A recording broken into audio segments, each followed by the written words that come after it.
everybody. Welcome back to the Rose Woman Pod. This month, we've been talking about family, all the ways we make kinship that have been either unacknowledged or unsupported. And my goal with this month is to open people's minds about the way we're living today and also to help change some of the narratives that cause suffering so that we can be more free and liberated in how all of us relate to our families. And today I am talking about stepmothering. Step-parenting to a certain extent, but with a large focus on the stepmom, because y'all are mostly women, more likely to be in that role.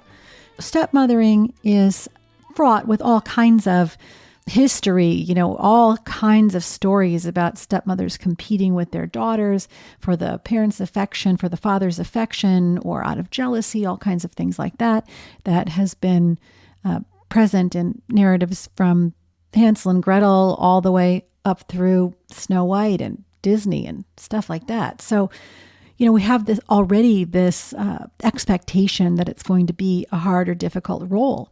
But what's real today is that 42% of Americans live in close step relationships, and that step parenting relationships are fundamentally different than primary family or biological family relationships, and that there is unfortunately not a lot of education on the body of knowledge that's now developed about how you do this role well. Putting the kids first has become common knowledge in divorce in particular, trying to not have a high conflict divorce for the children's best interests.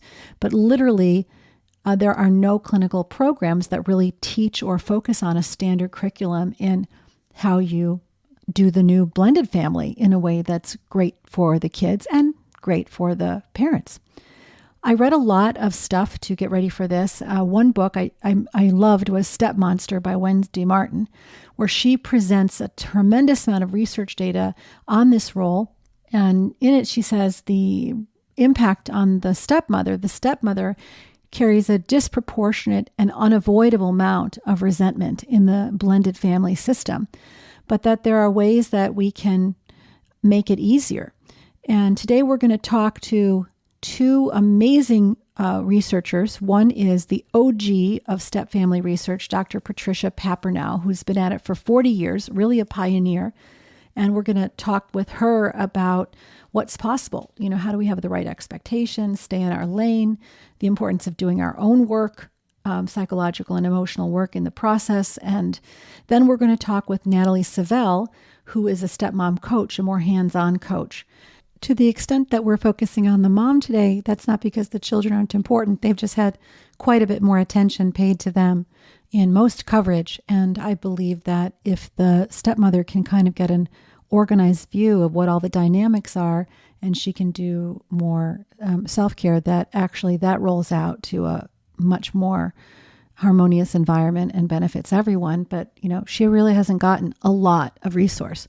And of course, it's a whole family system. So stepfathers also have a role. Read Patricia's books. She has a workbook. Read Natalie's workbook.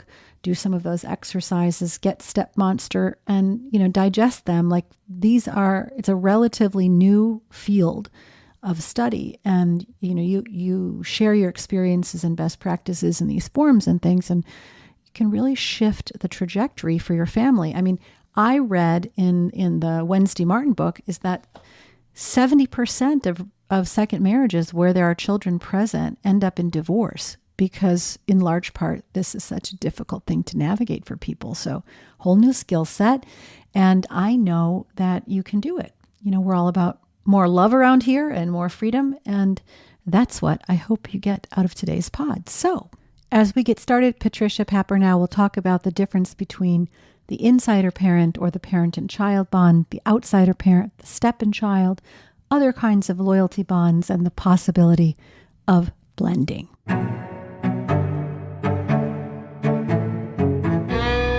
Well, I think the first thing to understand is that language blended family, it captures the longing that we all have.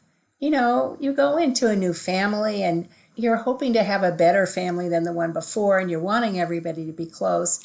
But the reality is that step family structure is fundamentally different from a first-time family. And one of the reasons is that in a first-time family, the adult couple has some time together, usually, to get to know each other, to make a solid relationship, and kids enter that relationship and they enter hardwired for attachment to both parents and vice versa. So both parents can be gaga about a kid. I'm watching my daughter and her husband. They're just gaga about their little boy. In a step family, the previous relationship is the parent-child relationship. Plus, there is an ex-spouse, dead or alive. That's also a previous relationship. And the step-parent enters as an outsider to the parent-child relationship, to the understandings about, well, in my family, is grape nuts a form of cardboard or a breakfast food? You know, my daughter and I, it was a breakfast food, and my husband and his kids, it was a form of cardboard. Those agreements are in the parent-child relationship. So every time a child enters the room or conversation, if the parent is a good parent, they turn to the child, and the step-parent is left out. And being left out is hard for humans. Feeling like an outsider, we are not meant for that. And so the step-parent speaks up, and even if they do it skillfully, then the parent feels torn. I turn to my sweetie and my kids feel left, and I turn to my kids and my sweetie feels left.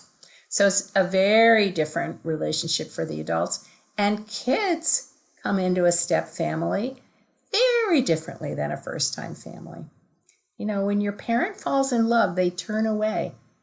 Adults are just as gaga when they're in love as teenagers are. Watch them with their texting, you know. So kids feel a little left. And often it's too much change. Often the adults want to move quickly. They're in love, and it's much too much for the kids. And then there's loyalty binds. If I care about my step-parent, my mom's going to be upset. I'm disloyal to my mom. So it's a very, very different kind of a family. So you bring all of that perspective into both a clinical environment and into the education you do for other psychologists. And when you sit them down and say, you know, you've got to really understand these different loyalties, does it get absorbed? Are they taking it and creating a new body of knowledge? Both therapists and people in step families come to me and say, I finally read your book, and we're talking about the second book, Surviving and Thriving in Step Family Relationships now. I finally read it. Thank goodness. I wish I'd read it earlier. Now I get it. And therapists are thrilled to have a clear map. It used to be really hard to get therapists to show up unless they were already in a step family. Now it's much less difficult. So they get it. The dilemma is it's not being taught enough. 42% of Americans have a close step family relationship with all of the difference I've just talked about and a few more. And almost no clinical programs teach it. So people go for help and they're not getting good help. And the information out there still isn't good quality. There's a lot now with blogging and Twitter feeds and, websites. But a lot of it is, in the research world, we call it an N of one. It's one person's experience. It's not based on what we know about what works and what doesn't. There isn't enough information out there. Yeah, I love that you said that it's one person's experience. I mean, that's helpful because if you have similarities to the speaker, to the person who's writing, you can learn something, but it can't be extrapolated. Even in stuff you said right there, like if I'm a mother and I'm a good mother and I enjoy an amazing experience with my own children, I would anticipate that, hey, these are just a couple more kids. How hard is it going to be? And you step into the new space and it's brutal. I mean, I can say it's really sweet and we're all doing our best and all that stuff, but it's often brutal for the step parent.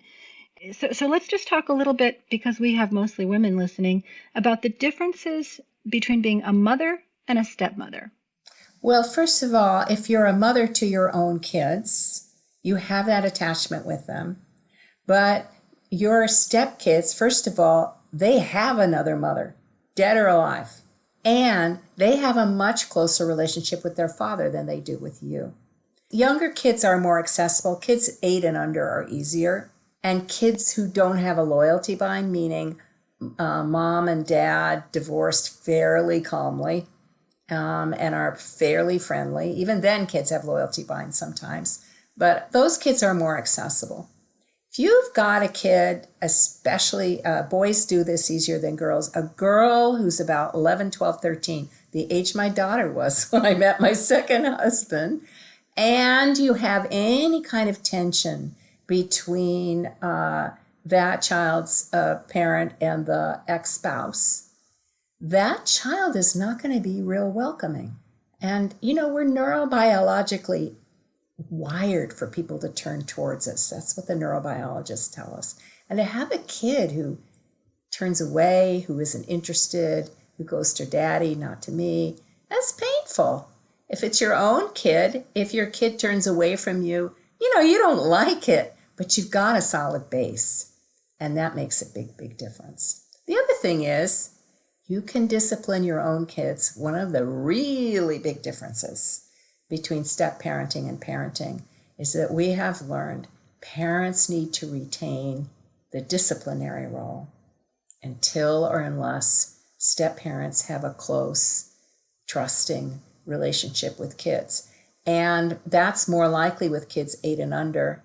My daughter was 12, 13 when I met my second husband. He's never had a disciplinary role with her. So there are very healthy step families where the step parent becomes more of an aunt or an uncle, an adult friend, an intimate outsider, close enough to know my daughter well, but far enough so he doesn't have some of the muck that a mom brings to a relationship, and she doesn't have some of the muck with him. There are a lot of wonderful roles for step parents, but disciplinarian needs to be pretty much the last one. So it's different. Parenting and step parenting are really different. If you come in knowing that there's going to be this prior bond, you come in knowing that there's a loyalty with the existing step parent, the existing parent, you'll take it a lot less personally, is my guess. You're set up for success. Exactly. If you're driving around without a map, how many wrong turns are you going to make? Or if you're driving around Los Angeles and you think you're in Indianapolis, how many wrong turns are you going to make? And when you're making wrong turns, everybody gets tense. You blame yourself or you blame each other. If you're in Los Angeles and you have a map of Los Angeles, it's going to be a lot better. And if you have a guidance like, on this road, there's a pothole and you want to stay to the left so you don't end up in the pothole. Or the streets get really tangled here, take it really, really slow. That makes a big difference. It can still be hard, but you know where you are. There's not as much shame or blame. And at least you're doing what works. You're not trying to discipline your partner's kids. You're not expecting those kids to be in love with you. And if you're doing well, when the kids are rejecting, you can go to your husband and say, or your partner and say, "Can I have a hug, please?" And that makes a big difference. You wrote that one of the greatest predictors of children's well-being in a step family is whether the parents get along. I think that was whether the birth parents get along, that there's not conflict with them. Or is it all the adults in the relationship? Can you talk about that? How do we support our children the best? The biggest predictor of kids' well-being is not whether they're in a single-parent family or a step family or a first-time family. There are a couple of things, but one really important one is the level of conflict and tension between the adults.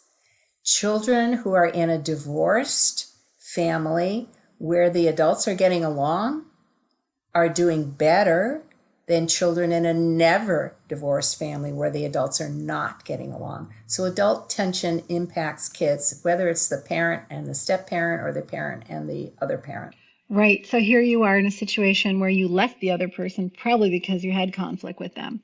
And your well-being, your kids' well-being depends on getting along with them. So I would imagine taking care of yourself as a step parent is a critical thing and continuing to grow emotionally so that you know how to respond if the old triggers come up with your ex-spouse and how to hold your new spouse with love and empathy. You are so right. One of the things I say to therapists is we have to hold our own clients when there's an ex-spouse who's doing, quote, bad things or being, at least as our client tells us, being really nasty. We have to hold our own clients responsible for not putting kerosene on the fire.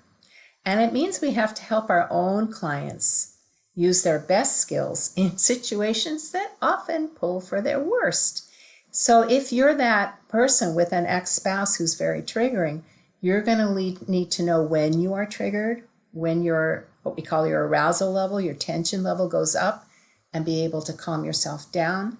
And I've had a couple of people with fairly difficult ex-spouses who had to do some real therapy for themselves to get to know the parts of them that were really being stirred up.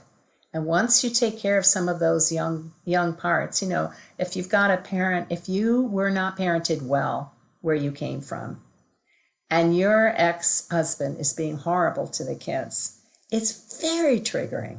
Much more, I mean, nobody would like it. You know, I have a thing I call Papernow's bruise theory of feelings. If you hit me in my arm, it hurts. But if there's already a bruise there, it hurts more. And if there's a deep bruise, you're going to get fight, flight, freeze from me. So healing old bruises can really help a lot. And learning how to pull up your best skills and being strategic. I have a couple, both of their ex-spouses are very triggering. He reads the email from her ex. He writes the response because it's not his ex. He can write a response. She only reads the response. Yes, sorry that Janie can't come for X, but, you know, she has a birthday party on Y. Same thing. He gets a triggering email from his ex-wife. She reads that email, and she writes the response, and he reads only the response. I thought that was brilliant. Absolutely brilliant. They managed it together. That's a beautiful creation of a third body between them. Yeah. And, you know, there is some really good news. If you are, the other thing that matters for kids' well-being is what we call authoritative parenting. Parenting that is warm and empathic and loving, and that provides moderately firm, developmentally appropriate limits and expectations and follows through on them. That's authoritative parenting. Permissive parenting is you're loving, but you don't demand much of kids. Authoritarian parenting is you're harsh and cold. You set great limits, but you're too hard and you're not loving enough. And disengaged parenting is you're not really there. Authoritative parenting by one parent, even if the ex-spouse is pretty awful, makes a big difference. And I actually have several clients where I've watched this. And it's very comforting to know you keep being steady. You keep showing up for your kid. You keep setting limits in a warm and caring and clear way, even though he's really harsh or he doesn't set any, and your kid will probably be okay. That's really good news. That's great news. I mean, you're coming back to the last point, which is you stay steady in yourself. You know who you are. You know when you get triggered. One thing that I've heard and seen in some cases is when there's a new step family forming and one of the bio parents doesn't have a new partner. And they get so scared that the kids will belong to the new family and they'll be abandoned and left alone. And so if you're that parent, you need to know that there's never going to be another mother or another father. Can we talk about what do you call that? The insider parent who's outside the core? I don't know. Anyway, the biological parent who is not yet married. That's talking from both points of view. You're a mom, you're divorced, and your partner recouples. It's scary. You know, we teach everybody to share, but parenting your kids is hard. It's hard. And knowing that the best way you can support your kids is not to make tension, knowing that the other research we have is kids do best when they have positive relationships with all the adults in their lives. Knowing that can help some, but it's scary. Reminding yourself that your children have a permanent place in your heart and you have a permanent place in theirs. And your best insurance at keeping that relationship is being the very best parent that you can be and not pulling the kids. Now, that's also true on the other side. Lots of times I see stepmothers who want to move in really fast. And if they're very young kids, the kids may be okay. That's very frightening to moms. And one of the things I say to stepmoms is, if the mom is having a hard time, you're going to have to slow down. It's hard. You're cooking and cleaning and doing laundry and schlepping kids. You want to go to their school conference, but you're only involved for 6 months. And their mom is not ready to have you as part of their lives. So you're going to have to slow down. The other thing that I teach the new couple to do is reassure the ex, for gosh sakes. I have something I call loyalty binds that you do with a kid, and you say to the kid, it can be confusing to some kids to have a mom and a stepmom, but I want you to know your mom has a permanent place in your heart, like the sun, like the mountains. And humans' hearts are big. I hope you come to like Janie or Joe, but it will be a different place in your heart. Share those with the mom. Just want you to know, this is what we're telling the kids. We are telling the kids that you have a permanent place in your kids, in their hearts, that Janie or Joe will never, ever, ever take over that place. Stepmoms can do it. They can reach out and say, just so you know, you've raised some great kids. I hope I can contribute to their lives. Just so you know, I know you're the mom. I'm never going to be their mom. I hope I'll be like an aunt or an uncle or a teacher or somebody extra them, but I will never, never take your place. That's so gracious. Yes, it requires that you pull up your best self. And sometimes it's hard. Do we have a script somewhere? Here are your trigger phrases that you can, here are the key phrases Dr. Patricia suggests for you to use. If you don't know what to say to the ex, try this one. I'd like to see, maybe those are on your Twitter. I didn't look. I'll bet they're in chapter 7 of Surviving and Thriving in Stepfamily Relationships. I'll bet they are. They're also, maybe the newest book is the Stepfamily Handbook. It was written with a co-author who's a post-divorce co-parenting coach. There's likely some things in that book, because she's very much about how do you support both parents. So either book might have something in it. Let's talk about the parent in the middle, the one in the middle who's sort of like, my ex, my new spouse, and it feels like they're in a tug of war. How do we have compassion and understanding for that role? Well, that is a really tough role. When your partner says, I'm unhappy, most of us want to fix it somehow.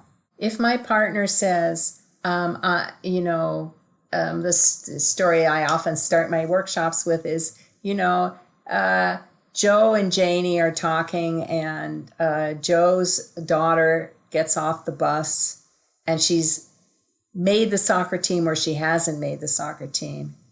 She bursts in the door, and who does she want to talk to? She wants to share the news with her daddy. Daddy and the new partner have been having a conversation. And what does a good daddy do? He turns away towards his kid. And the new partner's left like a sack of, rocks. Later on, if that new partner is skilled, she may be able to say, gee, that was a little tough. Could you give me a hug? Even if she does it well, if you're the insider person, it's anxious. Oh my goodness, I took care of my kid and my partner's upset. Oh my goodness, now if the partner does it poorly, I can't believe you did that to me. That's going to make it that much worse. So it can be quite anxious. One of the things I tell step couples is trying to do this all in one blended group is hard. You do want to do fun things together as a new family. And everybody needs one-to-one time. So if you're the insider parent, trying to spend time with your kid and without alienating your partner, and trying to have your partner at the dinner table, but your kids only want to talk to you, that's very anxious.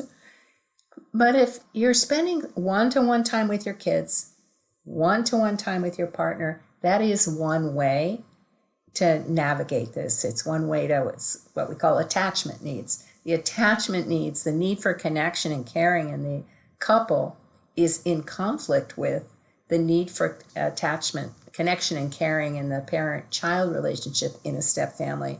So giving some time to each really, really helps a lot. I have a distinct memory of that situation and my stepdaughter coming in and my partner turning to talk with her, but then reaching around my back at the same time and bringing me with him so that we were both facing her. He had his hand at my mid-back, and he sort of had his hand at my mid-back while he was super engaged and looking at her. And it was I did feel like he was bringing me with him. Oh, sweet. And he did it. If he had put his arm around you, obviously it might have been hard for his daughter. It turns out, we want to give kids a model of a friendly, warm relationship with the adults, but kids don't want to watch their parent be physical with a step-parent.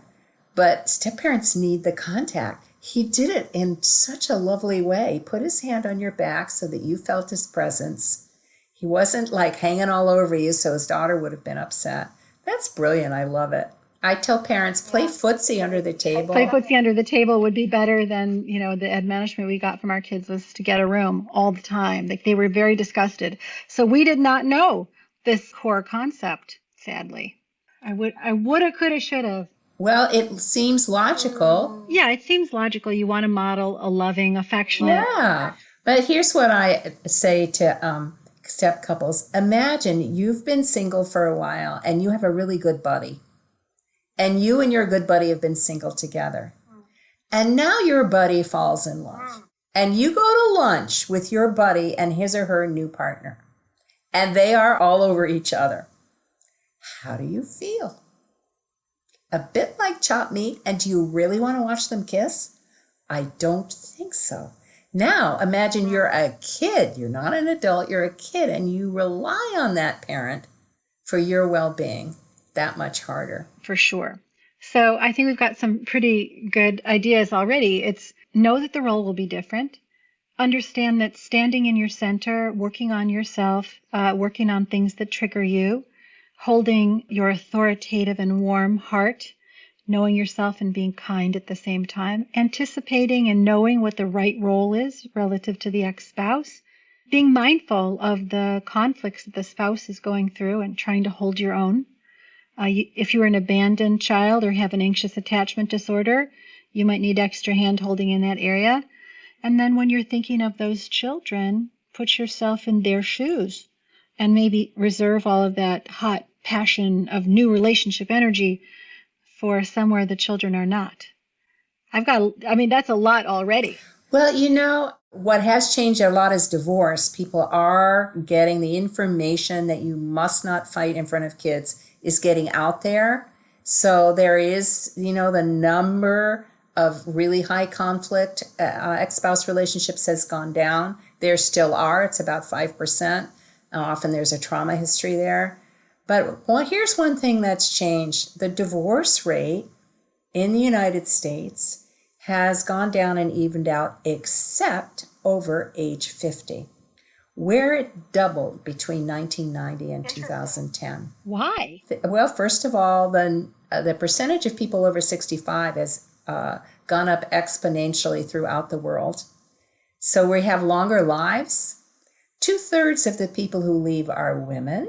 So women are more able to leave. Women now know they're going to have a lot more years and don't want to live this way. And that's true for men also who leave. That's our best understanding, that the stigma around divorce has receded some. Marriage rates are actually dropping. So, that you have to be married is not as strong a value. And I think women are more likely now to have their own income, their own lives, and to know that they're going to be okay, without a marriage. And men too, 1/3 of the people who leave are men. It's like, I don't want to live this way anymore. I know I got a lot of years left. And here's the deal. The fantasy is the dog is dead. The kids are out of the house and it's just us.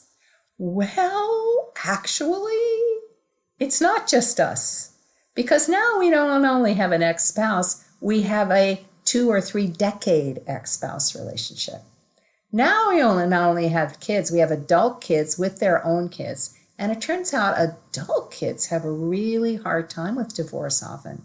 The adults say, well, my kids are adults, it won't be a big deal. Well, for adult kids, divorce really rips up a whole foundation. It turns out that a lot of the challenges for what we call gray recouplers are surprisingly similar to the challenges for younger recouplers. That's a great term. Gray recouplers. That's a fantastic term. The biggest increase in, I think it's dating sites, is silver surfers. Gray recouplers are looking for a new person. That's the largest increase, people using dating sites. I love that. Yeah, I'm in my mid-50s, and let's talk about this why these adult children, like, what if you're an adult and wouldn't you just be like, I'm so glad my dad or my mom is finally happy, yay. What's getting in the way of that? Well, I live in an over 55 community, and I can't tell you how many of my neighbors have said, why isn't my daughter happy for me? Why isn't my son happy for me? I finally met somebody. Yeah. Well, yeah. Because it turns out when you fall in love, it's a loss to your kid. If you've been spending time with your kid and now you're an adult kid, you've been spending all the holidays, maybe your grandkids have been sleeping over, your adult kid has a key to your house, and now you fall in love, your new partner is there, your daughter comes in with her key to her house, and your new partner's not thrilled, and your adult daughter feels it. Or on a Saturday night when you would have been hanging with your grandkids and your adult kids, you're going to go out at the holiday. It's Passover or Christmas, and you've spent it with your adult kids. Well, now you're going to Paris, or now, you're doing something different. It's a loss for kids. And then there's a whole interesting population. I had about 20 referrals at one point. Adult daughters of recoupling dads are having a really hard time. So if the call is from the woman, the new partner, the woman, she's saying, I've met the love of my life. His daughter's wrecking things and he's not doing a thing about it. If I get the call from the dad, it's, I've met the love of my life. My daughter is really unhappy. And my new partner's unhappy. You have to do family therapy. You have to bring us together. And if I get the call from the daughter, it's one of two things. It's often, my dad was never there. He worked all the time. He went to my brother's games, but he never came to mine, even though I was the captain of the basketball team. And now he wants me to embrace this new woman. That's one of the stories. And the other is, my dad and I were always close. If the marriage was dead, dad and the daughter were really close. And since dad left mom, we've been really close. And now he's in love, and I've lost him. So partly with the couples, I'm saying, blending is what you want. You want this kid to be on board. I can help you understand what happened here. Are you interested? I can tell them the story. And you're going to need to work on your relationship. And the left out step parents, usually a woman, you need to be able to reach for your husband. You need to be able to, or your partner, and say, I need a hug. You cannot ask him to cut off his daughter. You cannot insist that when he sees his daughter, you must be present. And I'm saying to the partner, you do need to show up for your partner is really left out. She is really being rejected big time. And you do need to show up for her. You need to get it. You need to hold her. You need to take your fix-it part and ask it to take a seat and really try to understand what it feels like. You can hold her. You can comfort her. You cannot cut your daughter off. And I'll tell you, I have had a number of referrals where the previous therapist says, this is the reality. The new couple is the reality. The adult daughter should just get on board. And what I say is, yeah, there are two realities here. There's a new couple relationship, and there's a long-standing, decades-long father-child relationship. So those families have to work on two tracks. The adult couple needs to do their work, and dad needs to do some work with his daughter. If it's a fraught or distant relationship, he needs help really hearing how much pain she's in and beginning to get to know her, go and doing things together.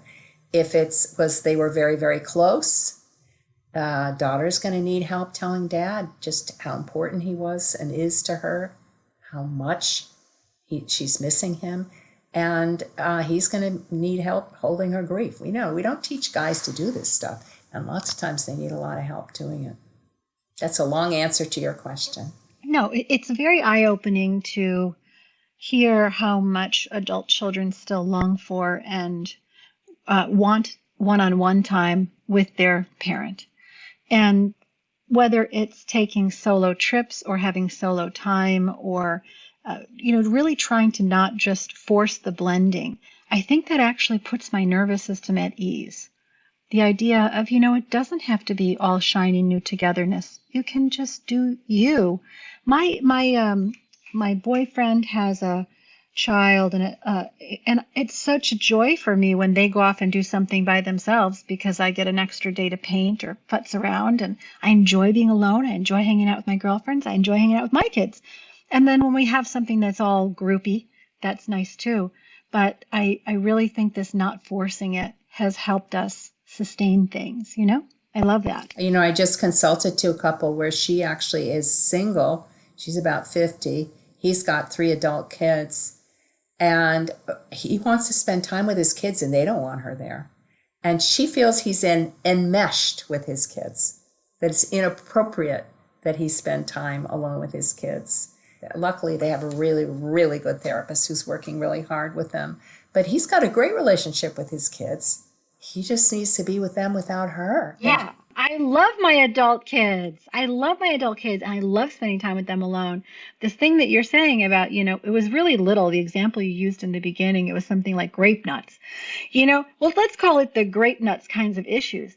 There's a low grade stress when there's constant grape nuts issues all day long, So just to be like, yeah, we know each other's rhythm. We know each other's flow. I love that. And then, they can also disclose more of what's really moving in their deepest heart. And that's difficult to do with someone that's that's a stranger. So there's something in what you're saying about acknowledging that need until the end of life that also gives space for there not to be a sense that the new person is taking something away from the adult children, but to gradually accept that this is a person my father loves until they start asking, so how's your girlfriend? Until it becomes like, tell me about you, Dad. And he can say, oh, I'm so in love. Oh, it's so wonderful. That would be my dream anyway. Does that happen? Tell me in clinical practice. I think it depends on the kid, first of all. And it depends on the relationship between the parent and the child. And there are situations where it does not happen and situations where it does. I just supervised a wonderful supervisee who just helped a family through this. And the stepmother finally got it together to really be able to hear how hard it was for the daughter, the adult daughter, how hard it was for the adult daughter when the stepmother, it's not the stepmothers, the adult daughter's like 30, but when the new partner showed up. And that really helped. It really helped. Well, the complexity of this is we're not going to solve it in 45 minutes of talking. So I want everyone out there to go and get Dr. Patricia Papernow's books if you are engaged in any kind of step-family relationship. And that's probably 1 in 2 of you from what I hear. And if you're just starting on something, save yourself a lot of heartache and sadness and unnecessary drama and withhold by reading this stuff. We're all dealing with our own levels of ability to be present with our emotions. And there'll be a lot of them in a new step family. Well, as we switch from Dr. Patricia Papernow to Natalie Savelle, who is a stepmom coach, get ready for a tone change, because Natalie is down and dirty, helping women really understand what's theirs to do. How do you step into this relationship with these young beings, or, as we heard from Patricia, even adult beings that is respectful for them and also self-honoring. So Natalie, how did you get interested in the subject of step-parenting? Well, I'm a stepmom myself, so we do have a pretty alternative family. Speaking of modern families, my partner, I'm not married to him in the traditional sense, but we are committed to each other, and he has an 11-year-old son from a previous marriage, so that, of course, has made me a stepmom. And I've been with him for about 7 years now, and it was a really challenging role for me, particularly at the beginning.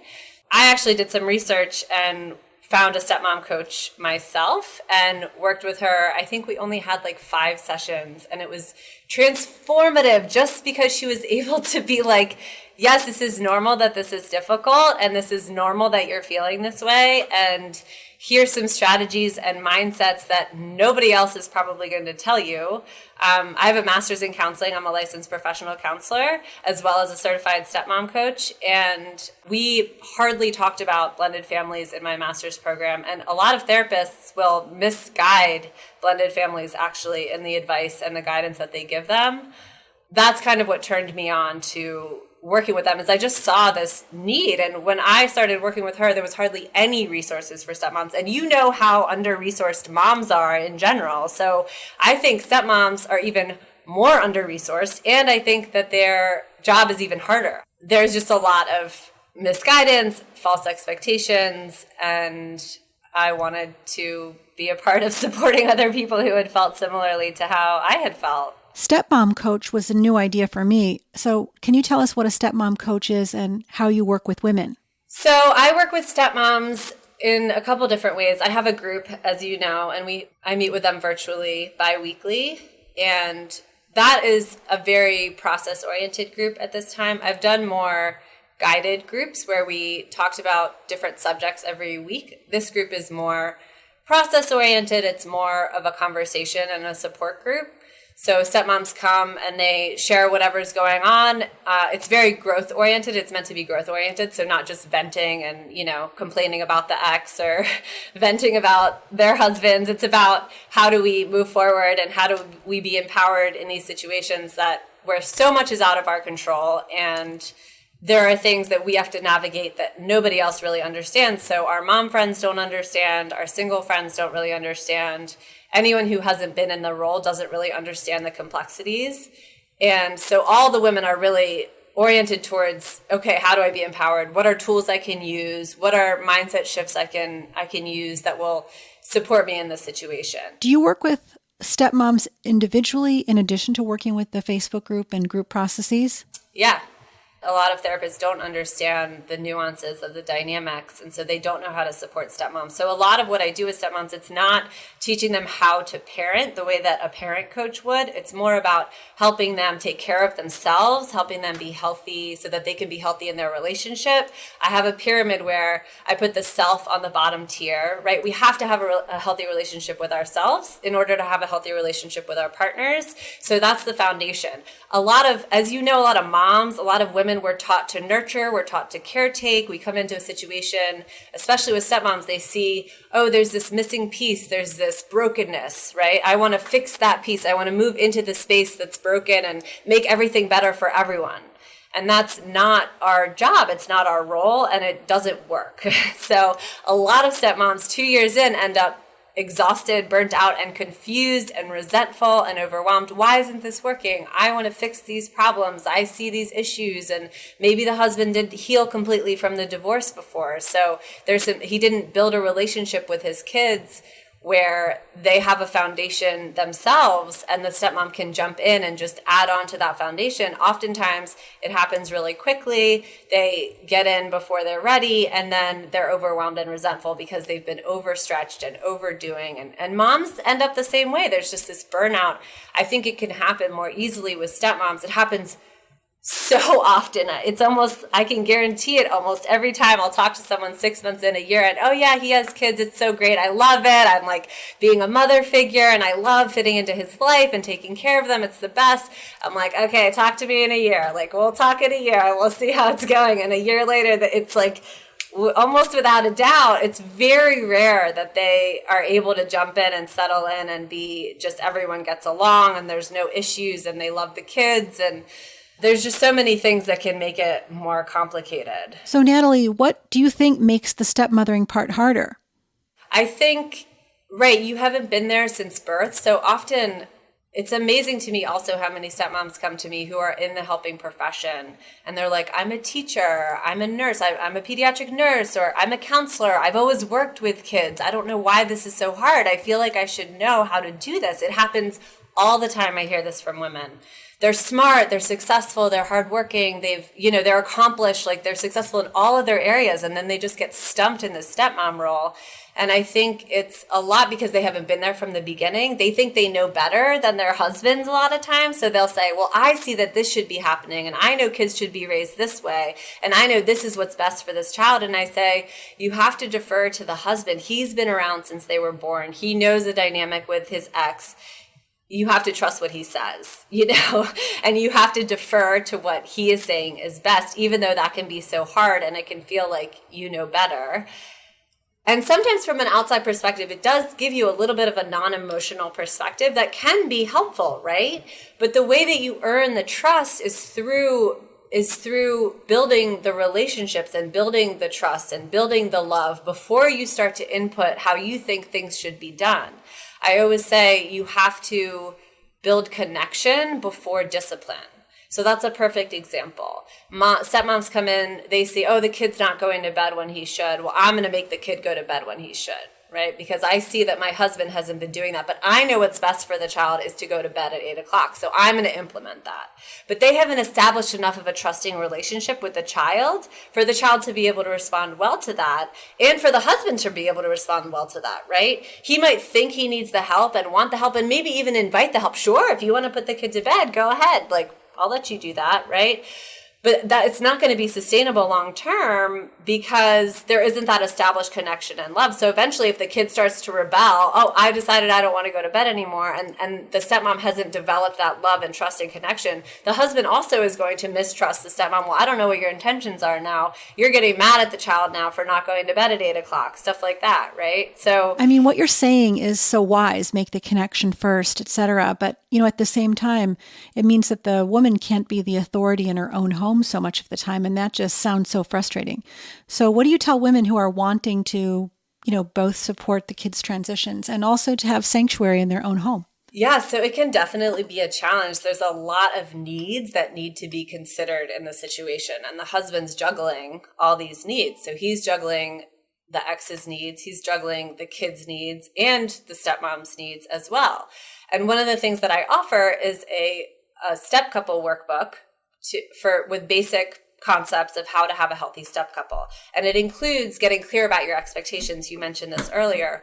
Both people in the relationship getting clear about what is expected from the stepmom to do. So what roles she's supposed to play in the household, what works for the husband, what works for her. And why that's so important and why it can be so difficult is because often the stepmom wants to do more than she's actually up for doing. So she'll say, she might be doing their laundry and she might be helping with their schoolwork and she might be picking them up and dropping them off to and from school because it's helpful to the husband. And she might actually really dislike that because she misses her yoga class at the time that she has to pick them up from school. So she builds resentment, but she wants to help her husband, right? So they have to figure out, okay, I need to go to my yoga class. We have to figure out another plan for somebody else to pick them up. Because often they're not honest with, I see this a lot where stepmoms just are not being completely honest with themselves about where their energy really is for what they're able to offer and really willing to offer. So getting really honest with themselves and being able to communicate that with their partners, even if their expectations are on opposite ends of the spectrum, it's so important for them to see, oh, you're over there and I'm over here. How can we start to come together so that we can meet more in the middle? And this is where we're at right now, and we're going to have to accept that about each other. So, Natalie, what do you think is the right relationship for a woman to her stepchildren? I mean, I guess that kind of depends on how old they are when she arrives into the family and how active the biological mom is and all kinds of other things. But is there a range of healthy relationships that we could expect to see? I tell them you create your role. So you're spot on. You decide what works for you and your given situation. if they have an opposite parenting style to their husband or their partner, they might need to step back more. If they have similar styles and they agree on everything, they can be super involved and that might work really well.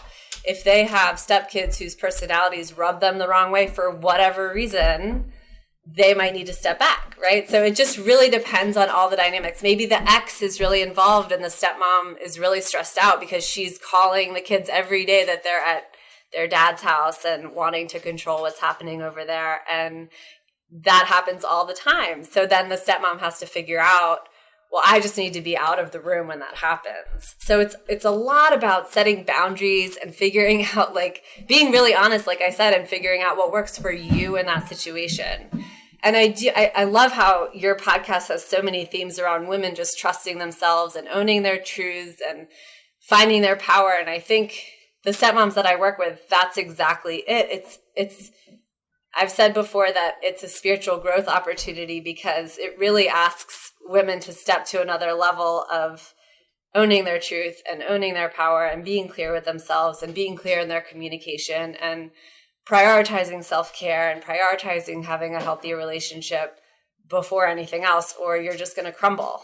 One thing that I've seen is competition between the incoming stepmother or the biomother. I mean, or the other way around, like the biomom gets triggered and begins to compete and do weird things with the stepmom. What do you say to your clients about that? Yeah, that happens all the time. And sometimes even the biological mom will be fine with everything, and then they'll get married and it's like, bam, all of a sudden, we call them the biomom in the stepmom coaching world. And all of a sudden the biomom starts to try to control things or come over or send messages through the kids. Or, I mean, there's all kinds of just wild stuff that happens. And all the stepmoms that I talk to think that they're the only ones who this is happening. They're like, the biomom that I deal with, she's the craziest one. Like, you would never talk to anyone else who had the situation. The stuff she does is so off the wall. You would never believe it. And they all say that, there's just so many instances of it. It's just wild. And one of the people that I interviewed I did a virtual telesummit called Reimagining the Blended Family. And one of the people that I interviewed, Erin Careless, she talks about three's a crowd. So she says how if you have two women, we're still kind of in the same family as the ex, right? We're all involved in parenting, and both the women are culturally trained to be these mothering, nurturing people, and it doesn't work. There has to be somebody who says, okay, this is not my job. This is not my role. I'm going to let the mom be the mom, even if I don't like her decisions, even if I don't like what she does, and step back. Another thing stepmoms often try to do is they'll say, oh, I'm going to try to reach out to the biomom. I really think I should establish a relationship with her. Her kids are at my house all the time, and I just want to reach out to her and talk to her. And they try so hard to build a connection and a bond with the biomom, with the ex. And often the first or second time they get some kind of a rejection, like, no, I'm not ready. And they'll say, oh, she won't let me. I just want to bond with her. Why won't she let me connect with her? And I always tell them, I'm like, you have to let her come around to you in your own time. It's almost the same with the kids. Like, you have to let them lead, because this is hard for everyone involved. It's hard. A divorce is hard on everyone. And it's hard on the kids. It's hard on, you don't know what that woman is going through. She might not be over him completely. She's going through her own stuff with it, right? Whatever it is, you don't know. So it's a lot about stepping back and giving other people breathing room and knowing that you're entering into a delicate situation. That takes a lot of maturity. I mean, there can be so much fear even in the biomom of like, what if this new family he's making can make the family we never had?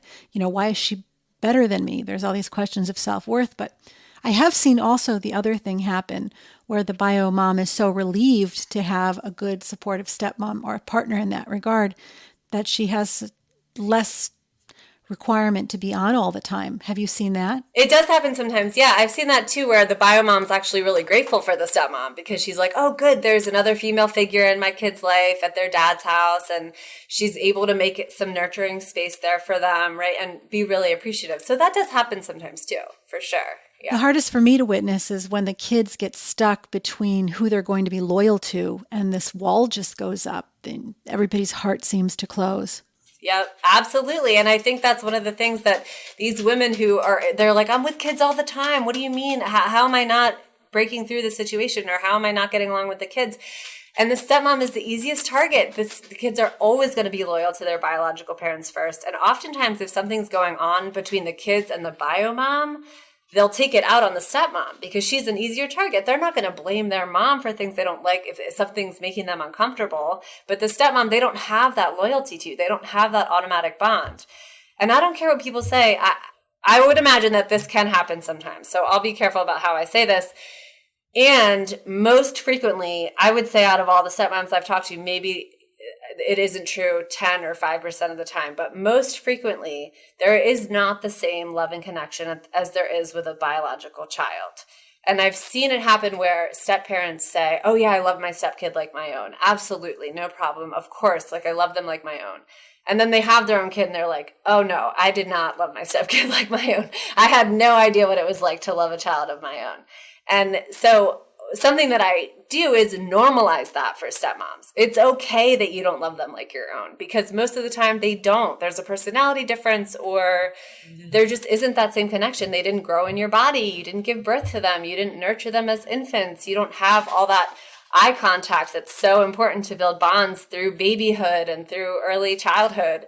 So that's part of what I encourage stepmoms to do, is just accept that you might not ever love them like your own. And that's okay. How else can you build a relationship with them that's positive, knowing that that might not be the case? Here's another situation that I've witnessed. What do you suggest women do when the father's gotten into a pattern with their children where the child doesn't respect your beloved? That's like, that hurts your heart so much.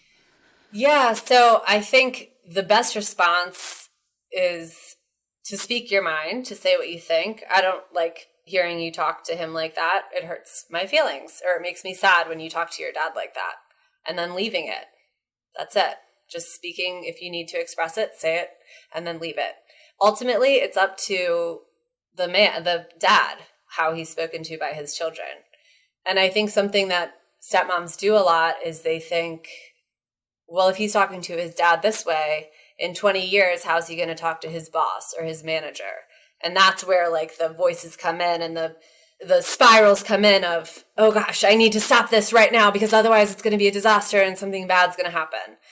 I think taking a pause with that and saying that's not necessarily true.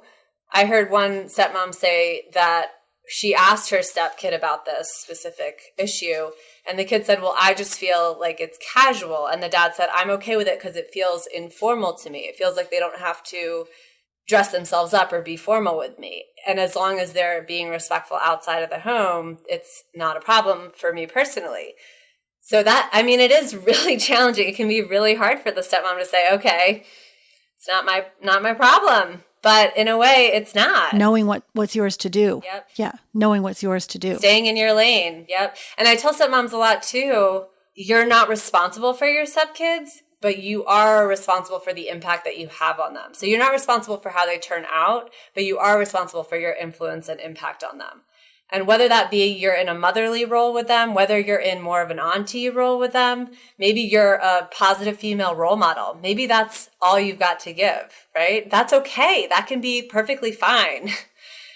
And as long as you're being the best you can be and you're being a positive impact on them, that's your biggest responsibility. Yeah, in Hawaii, where I live, a lot of the time they refer to all non-parental female figures like as auntie. And the first time a small child came up and said, auntie, and talked to me, I just melted, because it has this implicit acknowledgement that we're all related and we're all in it together, this sort of communalism that is so sweet. Yeah, I love that too. And I think we're missing that in our culture, where even at the playground, like, don't you dare reprimand another person's child, right? Because people get offended by that. And really, I think of it, I wish we were had more of a collective mind about it. We're all kind of here for the kids. Like, let's all help out and let's all take care of each other's children the way that feels good to us.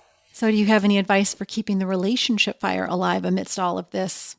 Well, I think it takes a lot of intention and prioritizing to keep that alive when there's kids involved, and then you add in the blend, and it does make it even more difficult. Oftentimes the dad is, when the kids are over, for example, he doesn't want to go out for a date night because he only has them 3 days a week. So he's not going to take that time with his partner, or if it's a lesbian couple, the woman isn't going to take the time away to prioritize the relationship. So that can definitely add complication to it. There has to be intention is really the main thing. So there has to be communication and intention that we're going to make this a priority, and how do we make this work? How do we have time for ourselves where it's just the two of us, whether it's when the stepkids are here or not. Maybe you wait till the stepkids are gone, and that's fine. Again, it has to be what works for the whole dynamic of the whole unit.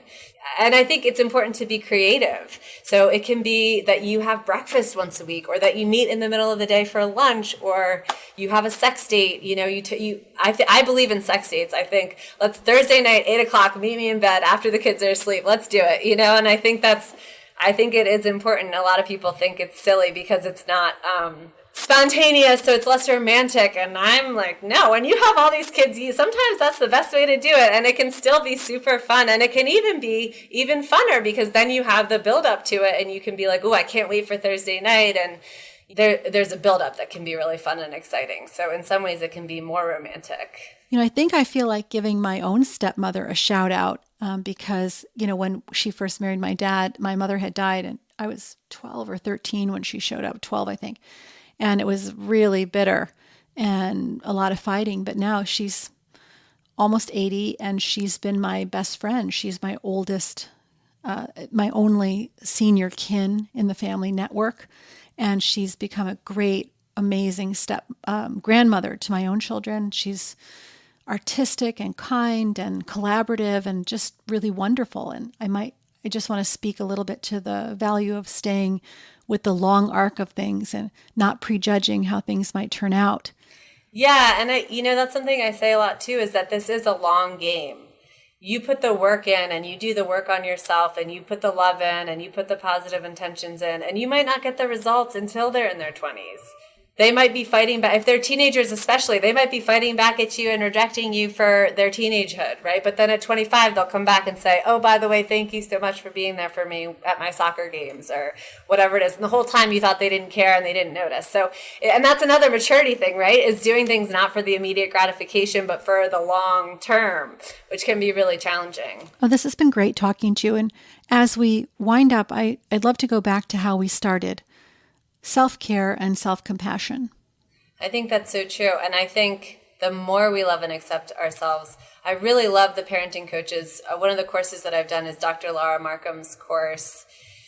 And she really starts with self-compassion.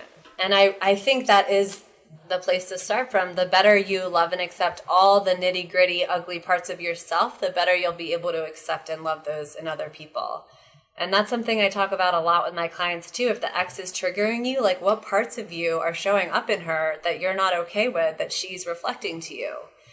Or same with the kids. Oftentimes they're triggered by their kids because they went through something similar in their lives where they were treated similarly as the kids are being treated by the biomom. Or there's it's uncanny how often there's some reflection of their childhood in their triggers that their stepkids are showing them. So is there anything else you'd like to cover before we close? Oh, there is one thing I would like to cover, yes. The one piece of advice that I really recommend, and I like to tell people who are even in the dating process with men with kids, is to take it way slower than you think you need to or feel ready for. Even if you're like, yes, I'm ready to jump in, I'm ready to move in.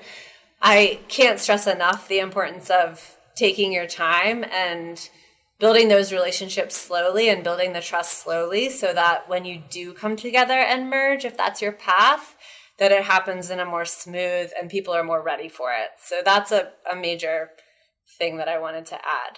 My website is upwardspiralwellness.com, and all my services and groups are on there. I also work as a mental health therapist with entrepreneurs and creative leaders and specialize in food and body image issues, as well as working with stepmoms. And oftentimes those are all intertwined with the stepmoms that I work with. And if I could wave a magic wand and have anything happen for the women of the world and the stepmoms of the world, I would start a men's revolution. So that would be my one wish for the women of the world. We are so bound up in each other when we live in families. Our love is bound up and our freedom is bound up. And when any one of us has a closed heart or a place where we're stuck or places where we're not healed or we get triggered, it just ripples out and causes trouble for others. So whether it's a family of blood or choice or circumstance, people you're just stuck with because you love somebody else, we can do it really well. We can do it so much better. So I hope you got a few things out of this episode. This last weekend, I had the great fortune to be with my family because one of my bio kids got married and my stepdaughter was there, and she's so lovely. I met her when she was 8 and she's in her early 20s now, mid 20s, and she has made a choice to be part of our larger family system. And there was a time when that wasn't really clear that it would turn out that way. But I have this feeling that if we just keep loving and accepting each other, that people do come around, that when you hold each other's best and highest good in your heart, and you really make the attempt to listen and to give them safe passage through your heart and mind, that anything is possible. So I wish you happy, healthy, whole relationships, and that as you continue in whatever kind of step relationship you're in, stepdaughter, stepchild, step-parent, that it becomes one of allowance and grace. All right, you can find me at the.rose.woman on Instagram. Come comment, come tell me what you think, or at Rosebud Woman, my company. We make beautiful body care and intimate wellness products for women. Also about freedom and liberation, in that case, body shame and sexual shame. And if you know somebody who is dealing with step shiver, step quake, step, challenges, then please take a pause and send them this episode. Love and blessings to everyone out there. Talk to you next time.